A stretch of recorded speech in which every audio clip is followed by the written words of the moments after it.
Bonjour, je suis Karine Kemeni, je suis chercheure postdoctorale en neurosciences à l'Université d'Ottawa. Un chercheur en neurosciences, c'est quelqu'un qui travaille pour comprendre comment fonctionne le cerveau. Et dans notre équipe de recherche, nous nous intéressons aux accidents vasculaires cérébraux. Je suis sûre que vous vous demandez qu'est-ce que c'est qu'un accident vasculaire cérébral. Un accident vasculaire cérébral, ou ce qu'on appelait plus communément dans le langage populaire une attaque cérébrale, voilà, c'est un accident qui se produit suite à un choc ou à une rupture d'un vaisseau sanguin dans notre cerveau. Quand le vaisseau sanguin est rompu dans le cerveau, cela entraîne une hémorragie cérébrale et je suis certaine que vous imaginez toutes les conséquences graves que cela peut avoir sur notre cerveau.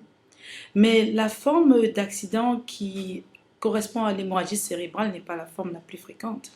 La forme la plus fréquente d'accident est l'accident vasculaire cérébral qu'on dit ischémique. Alors cela se produit quand il y a un gros caillot de sang qui va venir boucher un vaisseau sanguin dans notre cerveau. Ce qui se passe alors, c'est que le cerveau qui est gourmand en énergie et en oxygène va se retrouver donc privé des éléments nutritifs qui sont très essentiels pour la fonction des neurones. Et chez la majorité des gens, il n'y a même pas de signes précurseurs à ce type de crise. Donc, c'est des accidents qui se produisent de manière spontanée. C'est pourquoi on parle d'ailleurs d'attaque cérébrale. Et puis au Canada, un accident vasculaire cérébral ou un AVC, comme on entend parfois à la télévision, se produit toutes les 10 minutes et les accidents vont toucher plus de 50 000 personnes par an, par exemple, au Canada. Donc, vous comprenez que c'est un sujet de recherche qui est très intéressant et crucial aujourd'hui dans le domaine des neurosciences. Dans le laboratoire où moi je travaille, nous nous intéressons plus particulièrement à la réhabilitation, donc aux techniques qu'on pourrait utiliser pour réhabiliter les patients après les accidents vasculaires cérébraux. Pourquoi? Eh bien parce que après un accident vasculaire cérébral, en fonction de la région qui a été touchée par l'attaque cérébrale, la personne peut perdre par exemple l'usage de la parole, ne plus savoir écrire, avoir des problèmes de mémoire ou être atteinte d'une paralysie partielle ou totale. Donc cette personne doit alors subir des séances de réhabilitation pour retrouver les fonctions qui ont été perdues.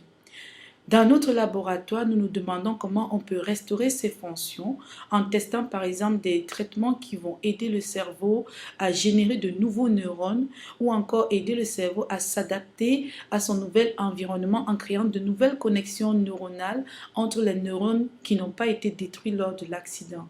On appelle ça la plasticité cérébrale. C'est vrai que c'est un mot un peu barbare comme ça, mais qui signifie juste que les neurones vont développer de nouvelles façons de communiquer pour pouvoir restaurer les fonctions qui ont été perdues.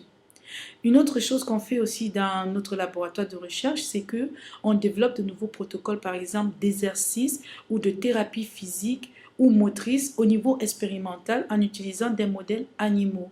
Et cela a vraiment beaucoup d'impact parce que toute thérapie développée ici peut être directement utilisée chez le patient et ça peut aider également les familles, les médecins ou toutes les autres personnes qui travaillent dans la réhabilitation au niveau, euh, au niveau des hôpitaux. Alors, comment moi j'en suis arrivée à m'intéresser au domaine des neurosciences? Eh bien, pour moi, le domaine des neurosciences est un domaine très fascinant parce que notre cerveau est comme une unité centrale. Une unité centrale, c'est l'organe qui commande tout. C'est un organe extrêmement complexe et on ne peut vraiment rien faire sans lui. Donc, c'est la grande complexité de cet organe qui m'a vraiment attirée dans ce domaine de recherche. Évidemment, il y a plusieurs disciplines qui sont associées aux neurosciences et par exemple, un projet de grande envergure dans ce domaine maintenant est de faire le lien entre la génétique et les prédispositions, par exemple, à avoir des maladies psychiatriques ou des maladies neurologiques comme la maladie d'Alzheimer, la maladie de Parkinson. Et à l'image du code génétique, maintenant, les chercheurs essayent aussi de modéliser ce qu'on appelle le code neural, c'est-à-dire la manière dont les cellules nerveuses peuvent communiquer entre elles et avec l'environnement afin de produire des fonctions supérieures telles que la perception ou la cognition. C'est très très intéressant, non? À bientôt!